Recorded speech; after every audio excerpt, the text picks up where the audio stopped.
ng mapiling ina.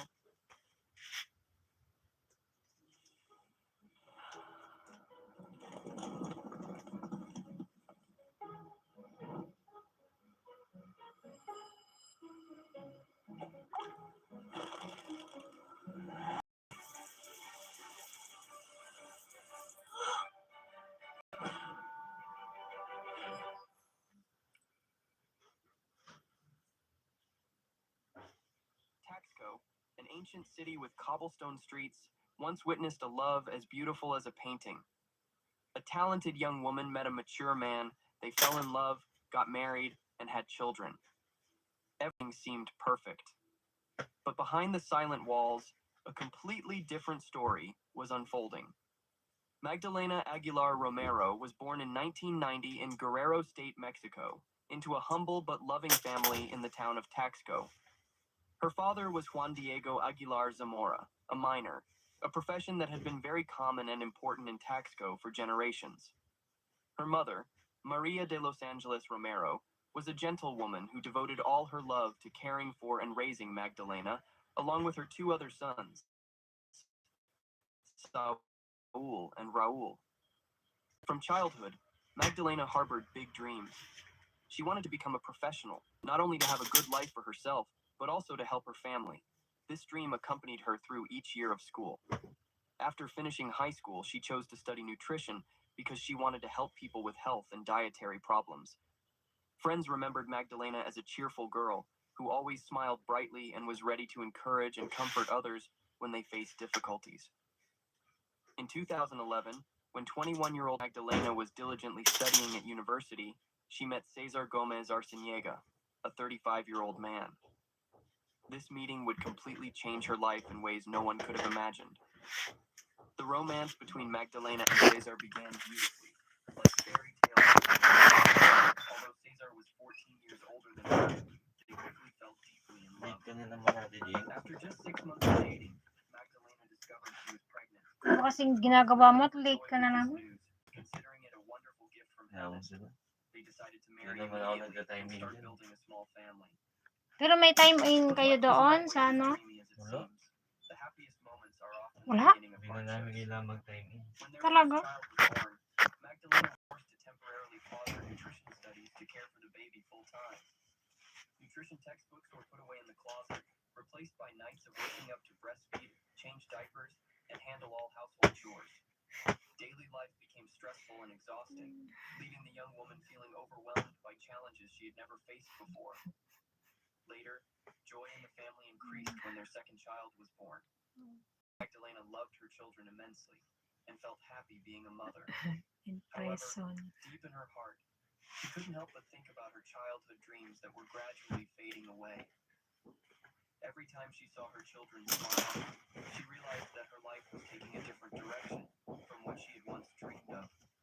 Seeing his daughter disappointed about not being able to pursue her dreams, Magdalena's father decided to help her continue her studies. Thanks to encouragement and support from her family, Magdalena had the opportunity to return to university to study nutrition, something she had longed for. Her eyes lit up again with joy and hope. However, Magdalena didn't expect that this right decision would cause major difficulties in her marriage. Cesar, the husband who had previously been very good to her, suddenly changed completely. He was no longer gentle as before, but became jealous, possessive, and controlling of everything his wife did. Day by day, Cesar controlled Magdalena more and more tightly. Olsen. He wouldn't let her wear makeup, even choosing every outfit she was allowed to wear. Magdalena had to ask permission wherever she wanted to go, and all her dreams were hindered by his words that sounded good, but were actually very harmful. You just need to focus on me and the children, nothing else. For Cesar, his wife going to school was like a threat that he had to prevent by any means. Over time, Cesar gradually isolated Magdalena from everyone around her. He prevented her from seeing family and friends, making her world increasingly narrow. Eventually, Magdalena, once an independent and strong girl, had become completely dependent on Cesar, living under his strict control. Gradually, family gatherings became distant memories for Magdalena. She was continuously absent from warm Christmas celebrations and birthday parties filled with laughter. always having seemingly reasonable excuses. I'm a bit tired, too busy taking care of the children. Next time. But the perceptive eyes of relatives Ha? couldn't help but notice the concerning changes. Dito? Magdalena was withering day by day like a Bakit? flower in water. Her once glossy Ano hair daw? drooped, her once rosy skin now pale. Her once sparkling eyes were now dim. The radiant smile of years past disappeared, replaced by the weary expression of someone who was exhausted. When family showed concern, Magdalena still tried to hide the truth behind weak affirmations. Nothing's wrong. I'm very happy, Cesar. But behind the silent walls, the real hell was just beginning to reveal itself. Cesar, with his deep prejudices, had forbidden her from seeing her brother Saul, the gay brother she loved dearly, with the caustic reasoning that he didn't want his children to be negatively influenced. Only Raoul, her youngest brother, was still allowed to maintain contact. And it was during those rare times that he sensed Cesar's true nature, the evil look when he looked at Magdalena, the way he controlled every word and gesture of his mouth like a strict prison warden. Each day passed in suffocating atmosphere. Magdalena seemed to sink deeper into a swamp of despair. Until 2014, when her endurance was exhausted, she finally found the last ray of courage. With trembling hands, she dialed her father's phone number. Through sobs, she confessed everything: the pain, the fear, and the longing to be freed from this hellish life. Without a second's hesitation, Magdalena's family opened their arms to welcome her, helping her and the children escape from the invisible chains.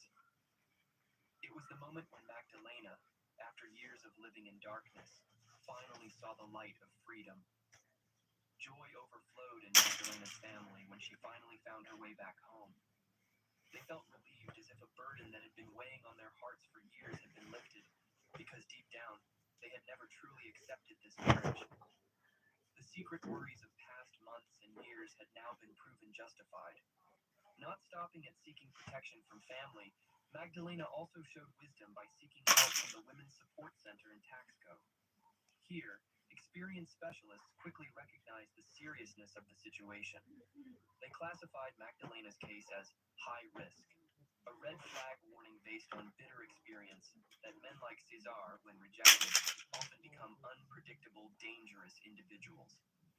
The center followed proper procedures, forwarding the file to the prosecutor's office and local government women's support agencies. However, authorities didn't act quickly, leaving Magdalena in continuous danger.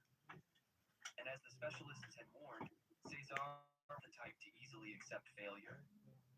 He began a reconquest campaign with all sorts of tricks, from sweet promises of change to surprise gifts to pleading phone calls in the middle of the night. But Magdalena, the woman who had once tasted hell, was no longer the naive girl of the past. She was determined to reclaim the life and dreams she had lost during those dark years. Although she wanted to remove him from her life forever, Magdalena couldn't deny one fact. Her two little angels were also his children. The innocent children became invisible strings, binding her to maintain a relationship with the man she most wanted to forget. Lord.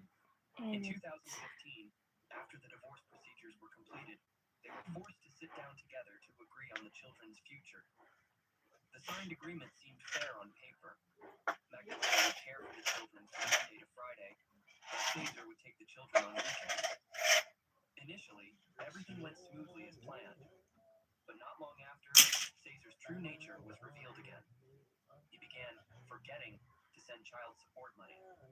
Every time Magdalena reminded him, he had countless reasons: work difficulties, economic hardship, or simply silent indifference. The child exchange meetings became Cold War battles full of tension. Shouting, implied threats, hostile looks, all happening right in front of the small children. But despite the pain in her heart, despite each meeting with Cesar being like psychological torture, Magdalena persisted in never preventing her children from seeing their father. She understood that though Cesar was a terrible husband, the children still needed their father's love. The 3 years after the divorce became a miraculous healing journey for Magdalena. She learned to love herself, learned to trust in the future, and most importantly, learned to dream again. Life seemed to be opening new doors, promising good things waiting ahead. But while she strived to regain the happiness she had lost due to the violence she had experienced, Cesar's hatred and anger increased over time. Despite Cesar continuously harassing her with late-night calls and implied threatening messages, Magdalena persisted on the path of freedom she had chosen. She found peace again in her family's embrace, fulfilled her dream of becoming a nutrition specialist, and finally got the job she had yearned for since her youth.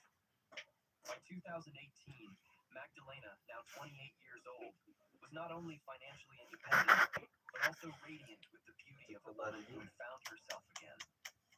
She began taking care of her appearance, enjoying Ba't doon ka sa labas? spending time exercising, Dito pa talaga. seemed to be giving her a second chance at happiness. But in the shadows, Caesar couldn't accept that the woman he once controlled was now happy without him. Jealousy and hatred had turned him into a dangerous Wala daw amoy, pero ayaw niya. Ang amoy. On the morning of January 13th, 2018, like any other Ba, ordinary day, ikaw ka mo. Magdalena was preparing to leave home at 8:30. Baka kalain mo. She gently informed her mother about her plans for the day. She would have a private nutrition consultation at the health center, and in the afternoon she would pick up the children from Cesar's house. Before leaving home that morning, Magdalena and her mother had made a special appointment, 5:30 p.m. at Taxco Church, where they would attend Mass together in memory of their deceased ancestor. This was a familiar family tradition. Magdalena kissed her mother goodbye lightly, as she had done countless times before, something normal they had done for 28 years. No one thought it would be the last time. Magdalena went to work as usual, counseling patients devotedly, sharing nutritional knowledge with her inherent passion. After work hours, she prepared to pick up the children from Cesar's house as agreed. But at the meeting point, something strange happened. Cesar didn't show up, and the two children were nowhere to be seen. She stood waiting, beginning to feel uneasy. Magdalena called, but only heard the phone ringing endlessly in vain. No one answered. She decided to go straight to Cesar's house to find out. But from that moment on, Magdalena disappeared. No one saw her again. She seemed to vanish into thin air, leaving behind a terrifying void and unanswered questions. At the church, Maria sat waiting for her daughter in silence. Mass began and ended, but Magdalena still hadn't come. Her hands trembled as she held her phone to text. "Where are you?" "Mom is waiting at the church." No response. No familiar text notification sound. Just chilling silence. Worry surged. She hurried home, hoping her daughter was just late. But subsequent calls only received automated responses. "The subscriber you are trying to reach is currently unavailable." Hour after hour passed. Uneasiness gradually turned into extreme fear. Magdalena's entire family seemed to drown in a fierce wave of worry, when intuition told them that something very terrible had happened. During the long, sleepless night, Maria's mind was like a machine, constantly thinking of possibilities to explain her daughter's unusual disappearance. Perhaps Magdalena had met friends for coffee and her phone battery died. This thought was quickly dismissed. Her daughter was always careful, always carrying a backup charger in her purse. Or maybe she had taken the children for a walk downtown, to places with weak phone signals. This sounded more reasonable, but still wasn't convincing enough. And then another possibility appeared in her mind. Could Magdalena have agreed to get back together with Cesar, and never stopped begging her to return? The next morning there were still no messages, no phone calls, no signs that Magdalena had come home. Worry had now turned into a panic. Maria decided to go straight to Cesar's house to find out the truth. When she appeared at the door, Cesar and his mother, Sylvia, received her with suspiciously calm expressions. They confirmed that Magdalena had indeed come there, but according to their story, she had left around 10 p.m. to meet some friend. Due to the sudden appointment, she had decided not to take the children with her. The story sounded reasonable, but Maria didn't believe it. She knew her daughter too well. Magdalena would never go anywhere without prior notice, especially could never leave the children to meet friends in the evening. And then she noticed clear scratches on Cesar's face, as if he had just been through some kind of struggle. Without hesitation, Maria decided to go to the police station to officially report her daughter missing. The battle for justice for Magdalena began here, but the authorities' reaction left Maria utterly disappointed.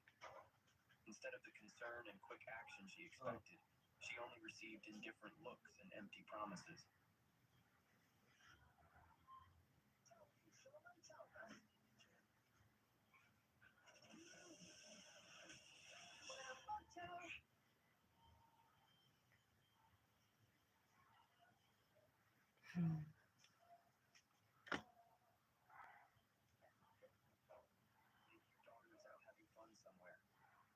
Young women, you know. Maybe she's having fun with a new boyfriend. Such responses made the mother's heart feel like it was being cut by knives. Faced with the system's indifference, Magdalena's family and friends decided to search for the missing girl themselves. Images of Magdalena with her radiant smile began flooding throughout Taxco City like a search wave. White posters with her familiar face were pasted on every wall, from small shops to street lamp posts. The word missing, printed boldly in red, stood out against the white background, along with the family's contact phone number. On social media, thousands of people shared Magdalena's image, hoping that someone, somewhere in the city, had seen her. Volunteers divided into many groups, each group responsible for a different area of the city. They knocked on every house door, asked every citizen. But the answer was always no, or just regretful headshakes. It seemed Magdalena had completely vanished from this world. Every clue led to a dead end. Every hope shattered in the city's terrifying silence. Day after day, Maria became a familiar figure at the prosecutor's office. She went there every morning with the same message. Please investigate Cesar.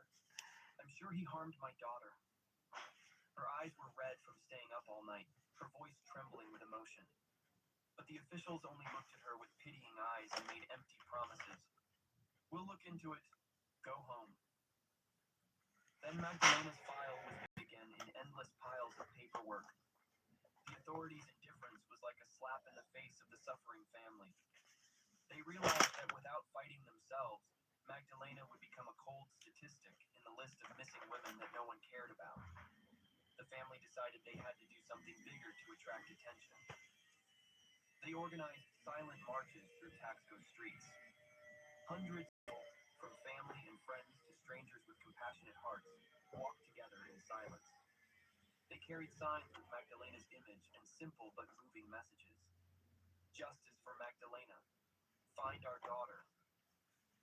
These protests were not just the voice of one family, but also the cry for help from the entire women's community.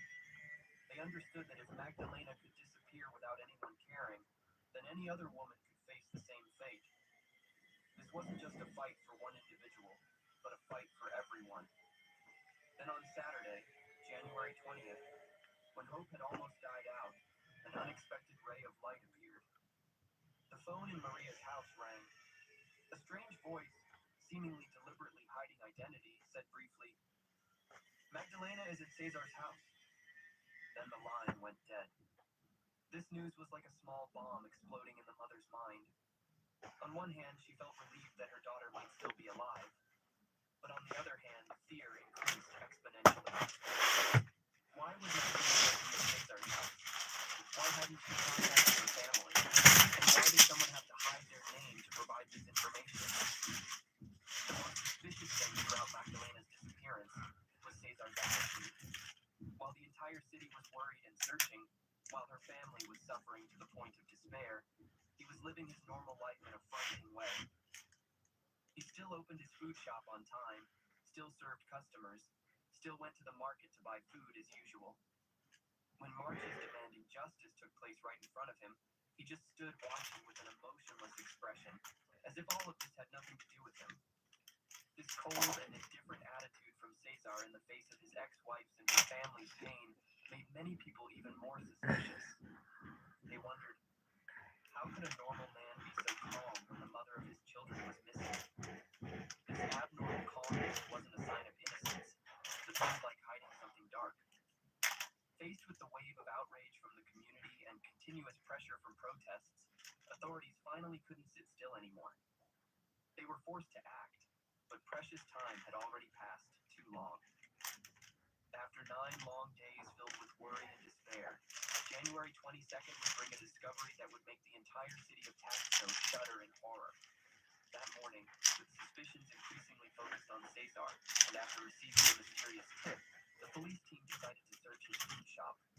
They prepared mentally for a routine investigation, hoping to find clues about Magdalena's whereabouts. But what they discovered inside that small room exceeded their most horrifying imagination. Before the investigators' eyes was a scene from hell. On a 3-burner gas stove, a white enameled pot contained what remained of Magdalena's arms and legs. All had been cooked. The heavy stench rising made even experienced police officers vomit. On the cold floor, a black plastic bag contained the pelvic bones of the young woman. And in the refrigerator, where fresh food for customers was usually stored, they found the rest of Magdalena's body preserved cold, as if it were just ordinary pieces of meat. This horrifying scene shocked the police officers, people who had witnessed many crimes in their careers. They realized this wasn't just an ordinary murder, but a brutal act that exceeded all limits of humanity. With trembling hands, an investigator called Maria. He had to prepare the gentlest words possible for this devastating news. Prepare yourself mentally. We found Magdalena at Cesar's house, but the remaining words seemed to choke in his throat. Maria, although she had prepared mentally for bad news, still couldn't imagine such cruelty. With her shattered into 1,000 pieces, she rushed to the scene. When she saw what remained of her daughter, a heartbreaking scream rang out, tearing through the room's silent atmosphere. Identifying Magdalena's body became the ultimate pain a mother could endure. Her remains were transferred to the Forensic Institute, where experts determined the cause of death. Magdalena had died from suffocation before being dismembered and cooked. This meant she had endured ultimate fear in her final minutes, knowing she was about to die at the hands of someone she had once trusted most. News of this horrifying discovery quickly spread throughout Mexico, making the entire country shudder at unimaginable brutality. The Guerrero State Attorney General was forced to hold an emergency press conference to inform about the case that had shocked public opinion. In the press conference held before hundreds of journalists and citizens, the Attorney General, with a serious expression, announced the horrifying details of the case. He affirmed that this wasn't just an ordinary murder, but an especially serious crime that needed to be handled according to its brutal nature. From evidence collected at the scene, investigators quickly identified Cesar Gomez Arciniega as the main suspect. However, what worried them most was the assessment that one man couldn't have carried out this entire brutal act. Dismembering a human body required strength, time, and perhaps experience that one person would find difficult to accomplish. This information made public opinion even more outraged when they realized that not just one, but possibly several people had participated in ending Magdalena's life in such a savage way. When the horrifying details of the case were widely publicized, the entire state of Guerrero trembled as if struck by lightning on a clear day. Not just Magdalena's family, but the entire society felt deeply wounded by this unbelievable brutality.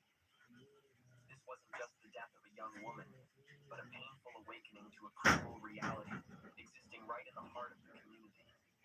The public's reaction was immediate and powerful. Social organizations, feminist groups, and thousands of ordinary citizens united in shared pain. They organized large-scale protests unprecedented in Taxco's history. Protests that not only demanded justice for Magdalena, but also served as a wake-up call to society. This was a battle not just for one individual, but for all women living in fear of gender-based violence.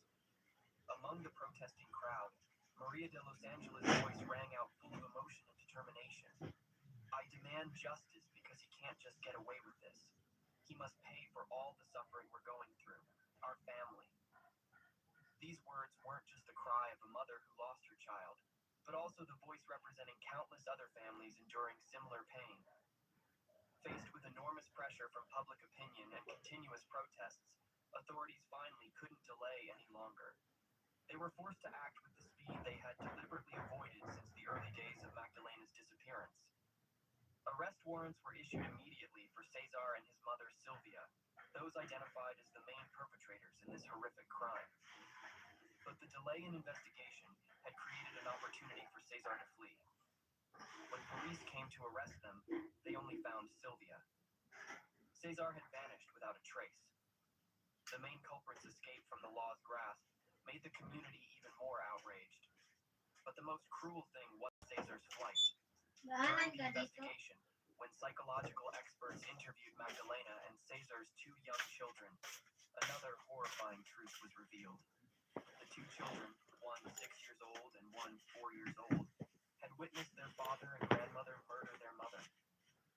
These innocent children not only lost their beloved mother, but also carried in their memories the most horrifying images any human being could witness.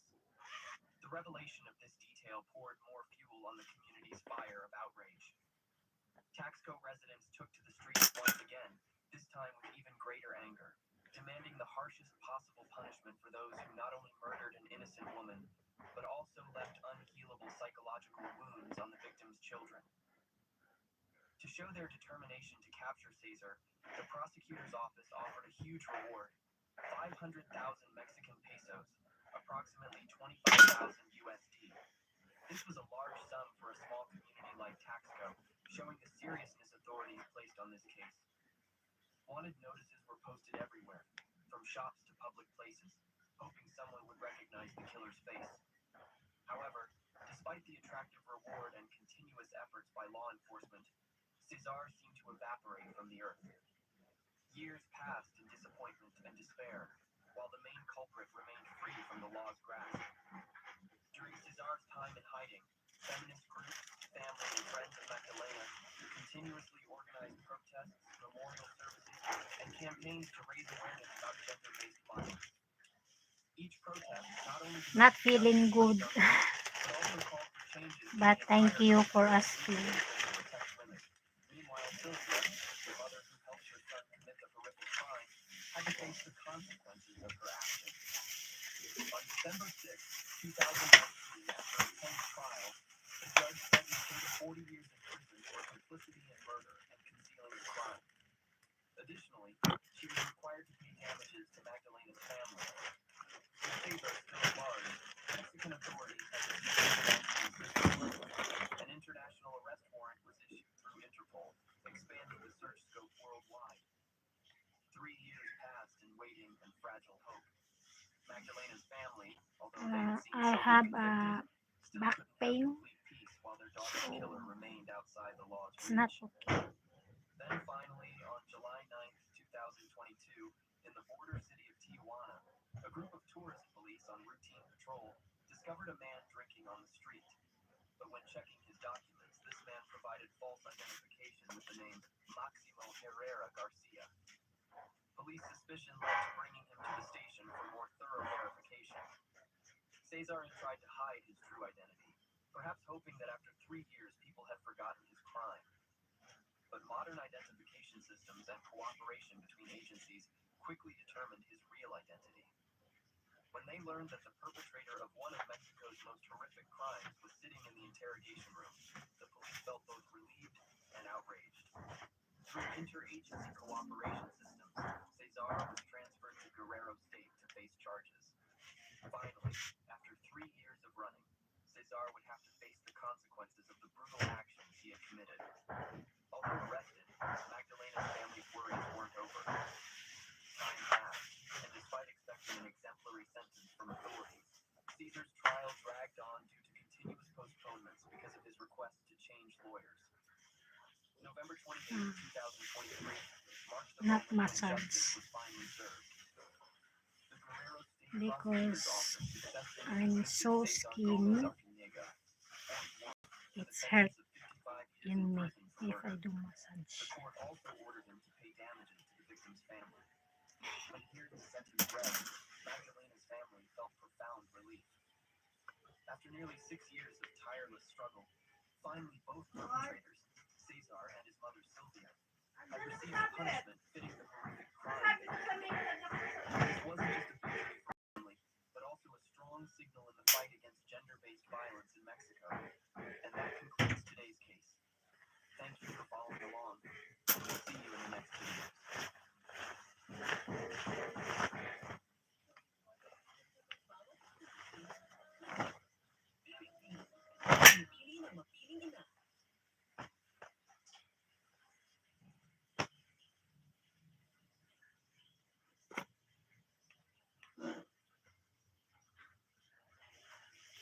Chiroppractor. Ah.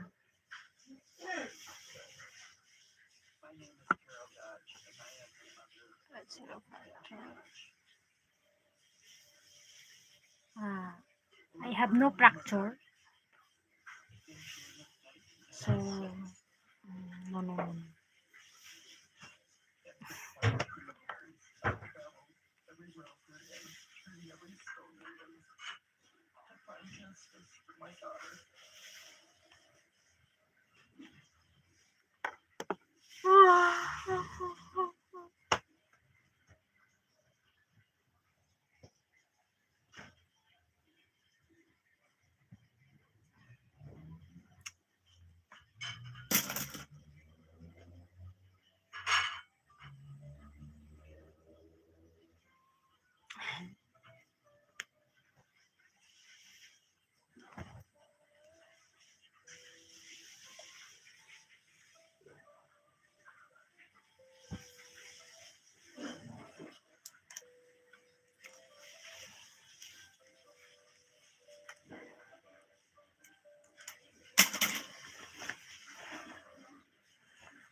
I have a nice nuggets.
Okay naman, bakit?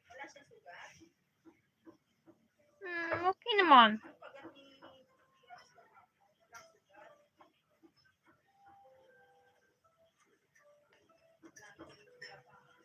Tulog sa bahay niya.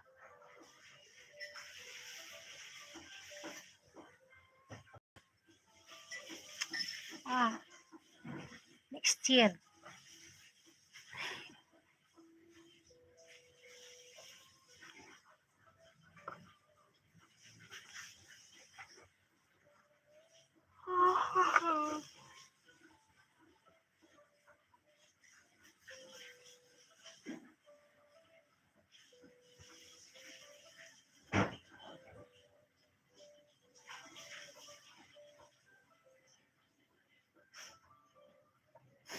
May.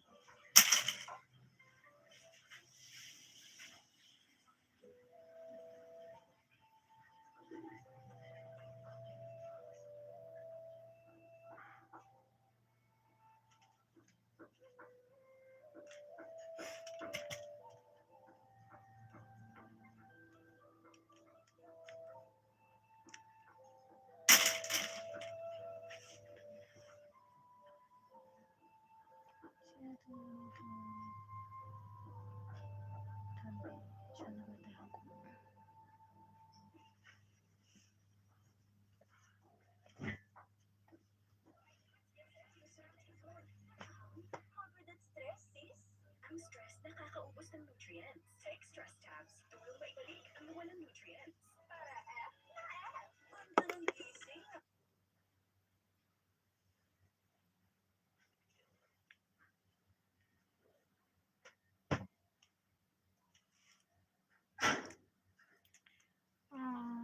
that's good enough.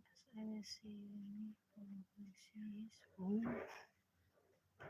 you're gonna come to Philippines.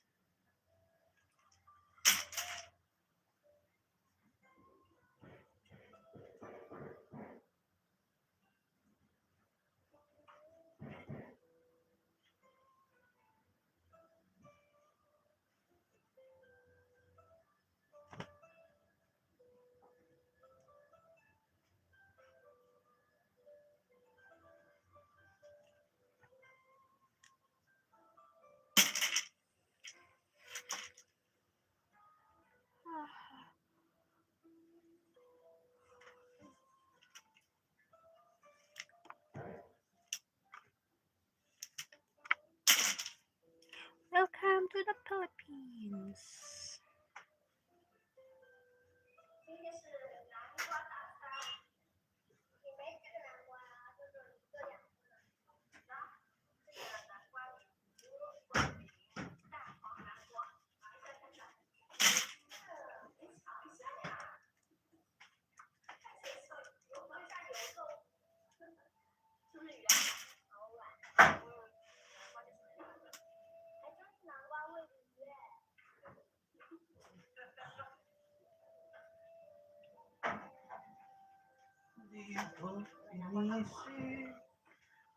It costs a lot of money to fly to the Philippines. In fact, it would take me 2 years to save enough money to fly to the Philippines.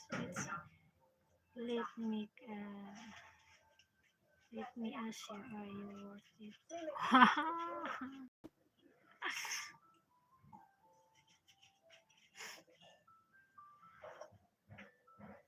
What is worth it?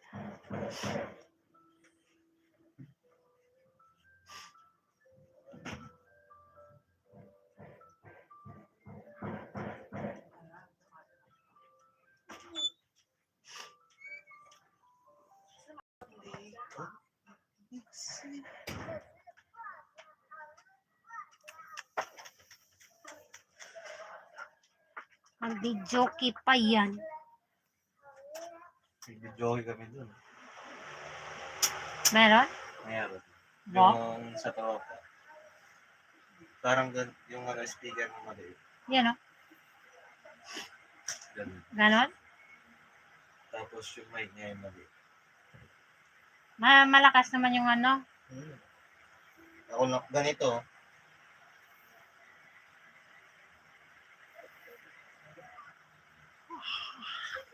May videoke pag ano. Pag may tagay. Ano? Ha? May videoke pag may tagay. Oo. Ah. Kasi Kahit wala. walang tagay, nagbibideo kayo ako. Pag wala akong magawa. Kasi imposibleng kakanta, walang tagay eh.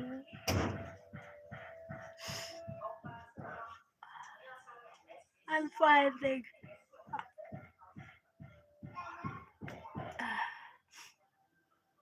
I have a back pain.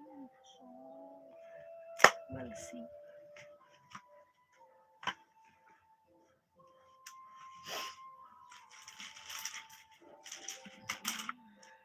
Hope you guys okay. Yung bayad.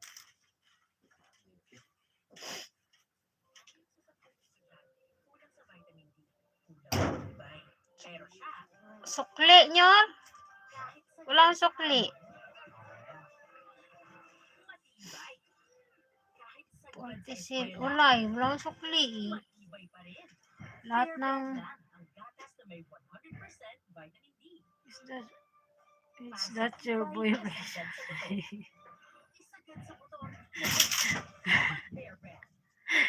It's so fun.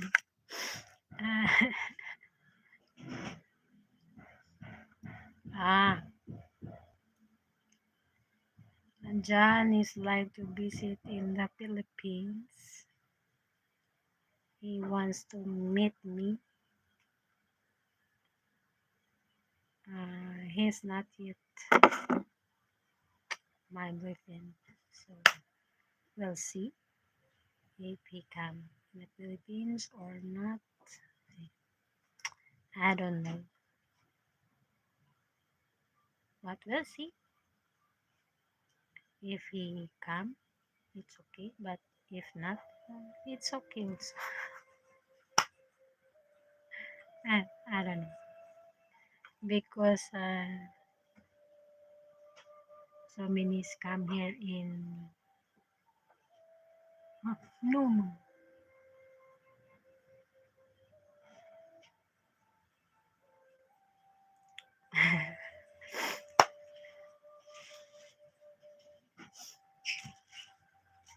Ay, maglaba-laban na. At maraming labahin. Tapos maglinis-linis na ng bahay.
Okay, I was getting excited. I was going to see now you can get those backgrounds.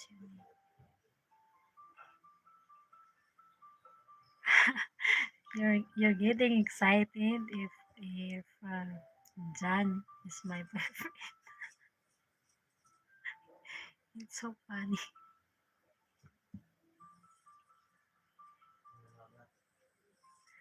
He just, he just only because I don't know if he is serious. I thought the guy you were talking to in the bathtub. No. Uh, he's the nephew of my boss.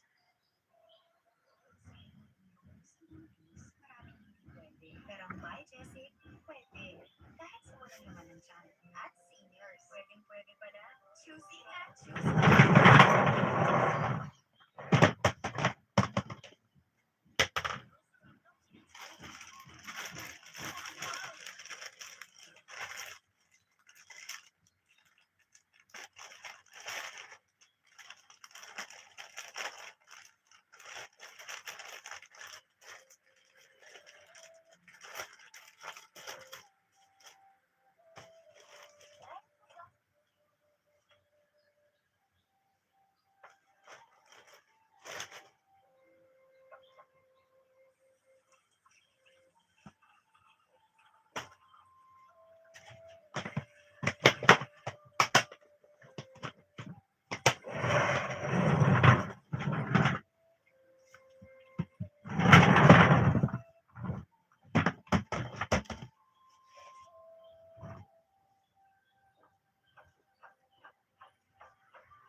love sick people, be happy. Sinasabihan natin yun.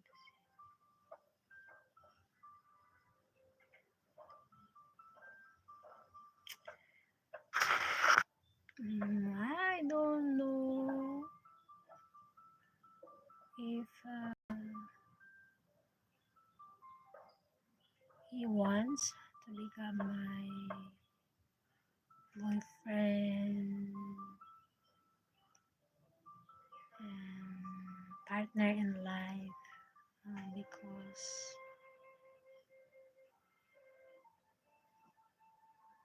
I didn't know him better. So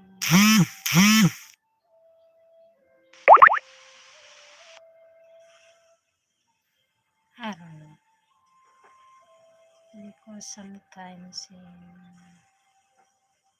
because sometimes people is good in online, but when you meet them, it's different person. So I don't know.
Oh,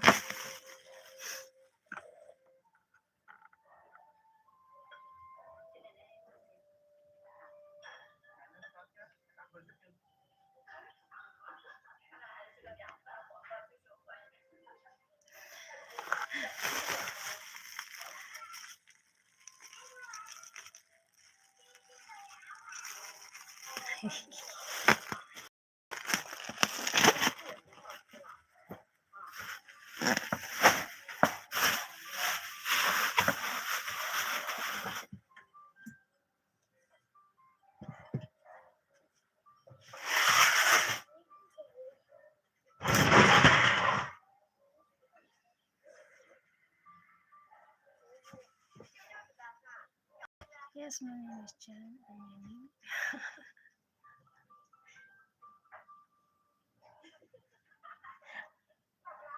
my name.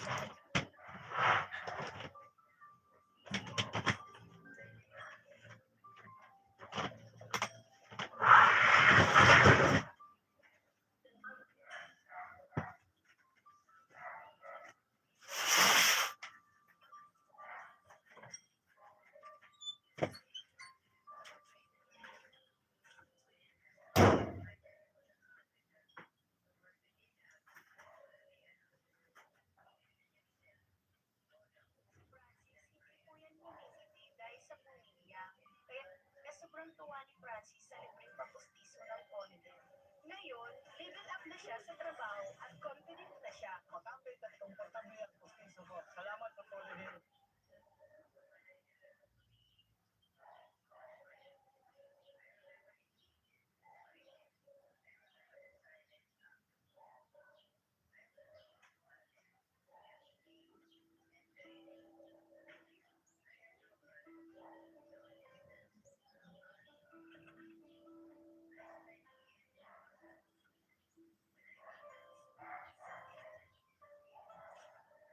这新鲜的黄瓜，混合带了刺，嘎。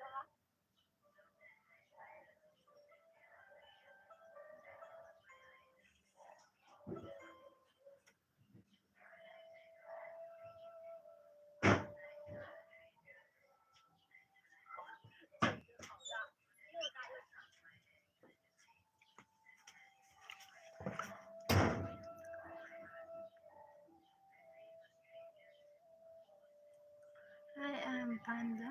Says Miss Genius Guitar.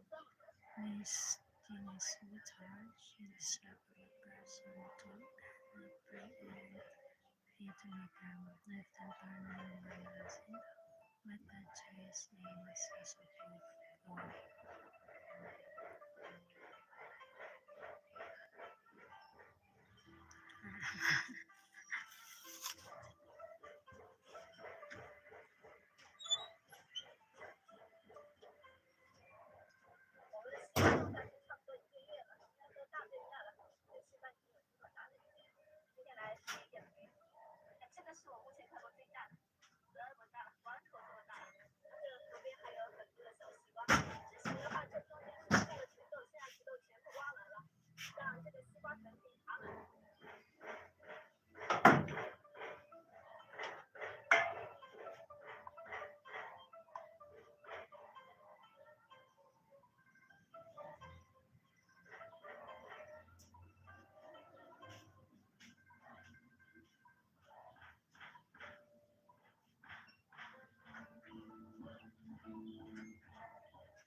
Oh, I sing silent a lot, but when I mention your name, she must. Huh?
There's only give people business, my business,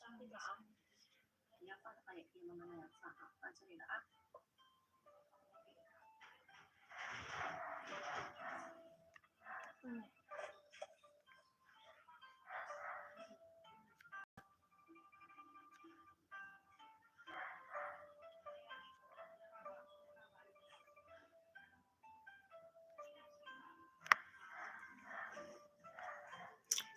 I need to go now.